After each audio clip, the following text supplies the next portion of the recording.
Yo, what is going on, guys? Bob Mentality here with another Bitcoin chart analysis for you. And today is September 26th of 2018.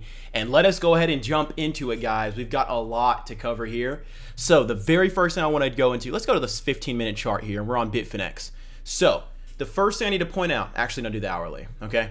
The first thing I need to point out here is that we did see a breakdown there of that $6,640 mark, which is with my focus on the previous videos. If you go watch those, you'll see that right here we had that previous pivot low, and then we ended up breaking down right over here. That was on the 24th, and then we saw a curl and then a reject there heading into the 25th.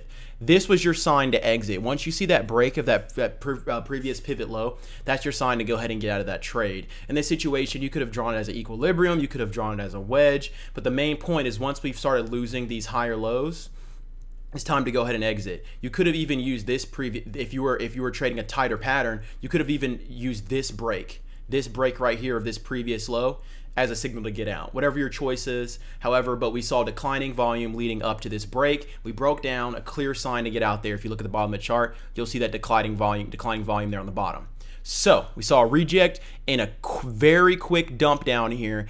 And I talked about the main thing that kept us alive here, guys, that kept us alive here on this pullback from the 6,600 and let's just say 50 or 6,640 all the way down here towards lows there of $6,328. The only thing that kept us alive during this consolidation, a lot of people aren't going to like this, but what kept us alive was the fact that we had so many shorts covering, okay? That is the main thing that kept us going here during this pattern. I'm trying to find, guys, I am trying to find one of my tools here. There we go. I love using this. Okay, sorry about that. Yeah, what kept us alive during this pattern here was the fact that we had so many shorts covering. If you look here, we started there on the 24th. We'll go to Bitfinex short chart just so you can see. Right on the 24th, you'll see right here. This is the decrease in shorts we had, which meant that shorts were buying to close their positions, okay? Here on the 24th, we saw them buying to close their positions right in here. So when you saw that decrease, you go back to Bitcoin, you'll see that's what helped sort of cushion us, right? If you look into here, that's what helped cushion this. So the shorts were buying to close their position right in here. They weren't adding all the way here. They were buying to close. But however, at the same time, the longs there on the 24th, the longs were taking off their positions. So longs were decreasing. They were selling, adding selling pressure. The shorts were decreasing as well, which added buying pressure. They were buying to close their positions. So essentially the shorts helped save us, because in this situation on Bitcoin, if we would have saw this decrease with longs decreasing their positions and shorts increasing their positions, we would have went a lot further. We wouldn't have stopped at 6,350. We'd have continued probably, honestly, guys, probably towards the 6,200 even. We would have kept heading there, maybe even more, depending on how confident the shorts were. So the main point I wanted to make here was that the shorts were covering into here. Then what happened? Okay, the longs started increasing their positions as we saw a curl over that 6,350. During this time frame, I made some scalps on EOS. Posted my entries live in chat there. Not going to show them there, but essentially what I did is I scooped some EOS down here into this pullback and then sold the bounce. Sold the bounce on Bitcoin up to 6,500, and that's how I correlated that. And then I scalped it again somewhere in here, guys.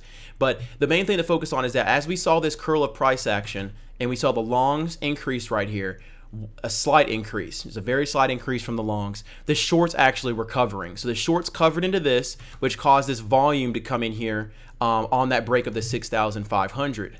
So 6,500, as you know, is a $1.50 mark. I'm very focused on those. It's a psychological level, and when we see a break of that, we see volume come in as, you know, chasers will chase. They'll set stop buys and buy over 6,500, and we'll see that that acceleration of price action. So a short, sort of like a small parabolic.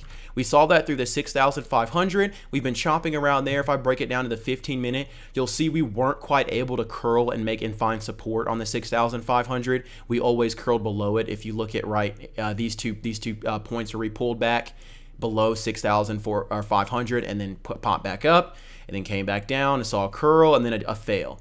So right now, on the short-term time frame, I need to tell you 6,500 is the focus level. This is sort of like our quote unquote magnet level. This is the level where shorts plan on adding the most of their positions and using the psychological 6,500 level as a risk. This is the lower high that the shorts are trying to make on the daily time frame. So the longs, this is the situation where the longs are trying to hold. This is a very clear level. So let me explain this. So what I'd look for a bullish scenario, what I would want to see is I'd want to see us come back up, reclaim, pull back, and retest that 6,500 level for support. At that point, I could see bullish continuation. We'll get some volume once we break over those previous highs there on the $6,560 area right there, and then we could maybe head back towards that 6,600. However, what you need to understand, again, this is a lower high on the daily time frame, so shorts are going to be adding into this most likely. Now, the bearish scenarios, we do come back here, or we might not even reach it, but reject that 6,500. And then from there, we see acceleration to the downside to retest these lows here around that 6,350. Let me go ahead and mark that for you. Let me put that in blue.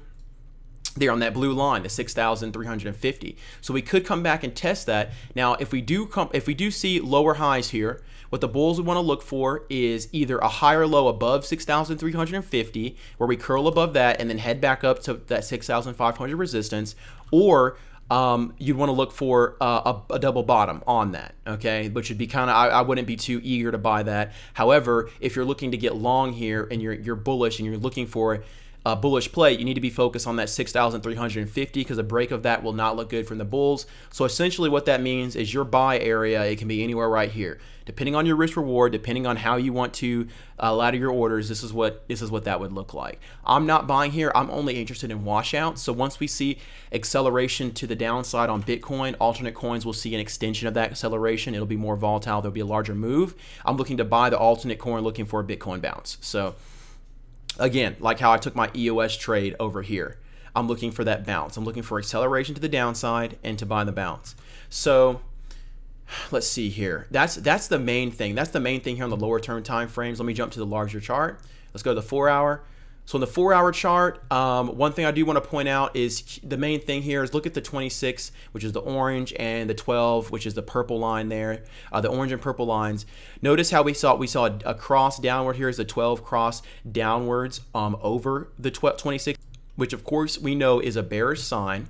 Okay, and then we created distance. That distance closed a little bit here. The reason why that happened, and you'll see it even more on the daily chart, is because the range, we're seeing these shorter bounces. So, here we bounced off the 6.5 and went to 7,400. We bounced off the 6.3 and then we went to 6,800. We bounced off the 6.3 again, and now we're looking towards the 6,600. So our average range, the distance the price is moving, is getting tighter and tighter. And so what's that doing is it's making it easier for the moving averages to get closer. The best case scenario here on the 4 hour is we would love to see a cross of that 12 over the 26 moving average again, which would be a bullish sign. With that, on top of the fact that we've been establishing and can continue to establish, hopefully, right, these higher lows. I'll go ahead and draw this line. You can draw it there. You can draw it on the wicks or on the body of the candle, which is what I prefer to do. But yeah, guys, so on that orange line right there, as long as we continue to hold this, we're seeing these higher lows, which is a good sign. We're seeing higher highs, which is technically a good sign, right? If you're looking on a 4 hour time frame. And if we can curl and see a cross of the 12 over the 26, that could be a bullish sign that we're holding support and we're looking to break that infamous 6,800 level. So on the 4 hour chart, that's really the only interest I have for right now. If we go over here to the daily, if you look on the daily chart here, you'll see that we're even closer. Notice how close we got for the 12 to cross over the 26. And right now, today on today's daily candle, if you look right here, on today's daily candle, we saw a wick, a long wick. We saw a lot of range. We had a high range there of $6,558, and we crossed the 12 exponential moving average, but we didn't quite get over the 26 exponential moving average, which of course is sitting right there at 6,550, let's call it, which would make sense, right? If you go back to the intraday time frame I talked about earlier, we saw multiple tops there at the 6,550. So we saw a wick and we sold out off here below the median of the candle. So what does that mean? We saw a little bit of bullish volume here on the daily chart so far, a very small amount of bullish volume on the daily chart if you look down here towards the bottom after 4 solid red days, and we wicked to the top of this. So if we do turn around, that definitely won't look good. If you look at the comparison between how much bullish volume we had here on these 4 green days compared to how little bearish volume it took for us to give the majority of that back. You can more clearly see who has the momentum here. So for right now, guys, my focus is on the intraday time frames. Again, I'm scalping right now. I'm looking for washout longs there, probably most likely on EOS, whichever coin looks the most oversold and has the highest potential to snap back.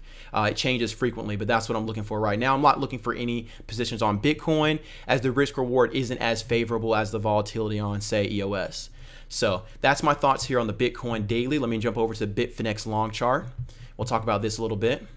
So let me go to the 15-minute. The main thing I want to discuss here is that if you notice there on the 25th, which I'll put this arrow just to kind of help reference to visualize, the 25th, which is right down there, okay?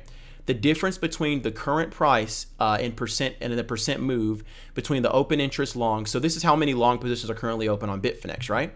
So if we go to the current amount open right now, that's an increase of 0.76%. Okay, from the 25th, right? If we go over to the short chart, and I'll get rid of that. If we go over to the short chart and we do the same thing and we reference that 25th down there at the bottom, and we look at what's the open interest there on these shorts since the 25th, okay? As far as an increase in positions, right? So from the current price, we've increased 6.38%. So as you can see clearly, longs aren't buying as much as many people think they are. A lot of people are saying because we saw a curl here over the 6,300, that's extremely bullish.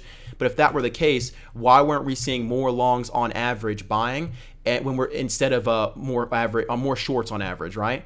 Because if we jump to the hourly here, you can see that we pulled back and we haven't really increased much, guys. We're seeing tighter ranges as far as the long spurts where the longs are increasing their positions on the hourly chart, and we're not seeing it where we should be. Shouldn't we see less longs at a higher price and more longs at a lower price? But instead, we're seeing lower volatility on average and longs decreasing, just consistent lower highs here. So something to think about, something to keep in mind, guys. And if you go to this 4-hour on the shorts, even though we saw a significant short cover here, which I'm going to be honest with you guys, it saved the longs.